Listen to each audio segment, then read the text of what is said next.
അപ്പം നമുക്ക് വടക്കനാഥ ക്ഷേത്രത്തിൽ ദർശനം ഒരു പ്ലാനിലും ഉണ്ടായിരുന്നതല്ല. ആക്ച്വലി ഞങ്ങളുടെ ഈ 2 ദിവസത്തെ തീർത്ഥാടന പരിപാടിയിൽ ഉണ്ടായിരുന്നതല്ല. പക്ഷേ നമ്മൾ നിശ്ചയിക്കുന്ന പോലെയല്ലല്ലോ, ഭഗവാന് നമ്മളെ കാണണമെന്ന് ആഗ്രഹമുള്ളപ്പോഴാണ് നമ്മൾ ഭഗവാന്റെ മുന്നിൽ എത്തുന്നതെന്ന് വിശ്വസിക്കാനാണ് എനിക്ക് ഏറെ ഇഷ്ടം. അങ്ങനെ ഞങ്ങൾ വടക്കനാഥ ക്ഷേത്രത്തിൻ്റെ മുന്നിലെത്തി ഉള്ളിലോട്ട് കയറാൻ പോവുകയാണ്. അപ്പോൾ ക്ഷേത്രത്തിൻ്റെ അകത്ത് വീഡിയോയും ഫോട്ടോസും ഒന്നും അതുകൊണ്ടല്ല.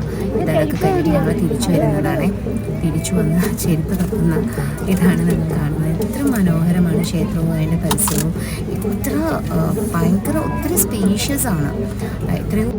അപ്പോൾ ഗൈസ് നമ്മൾ വടക്കനാഥ ക്ഷേത്ര മുറ്റത്താണ്. നമ്മൾ ഉള്ളിൽ കയറി. ഉള്ളിൽ വീഡിയോസൊന്നും അലൗഡ് ആയിരുന്നില്ല.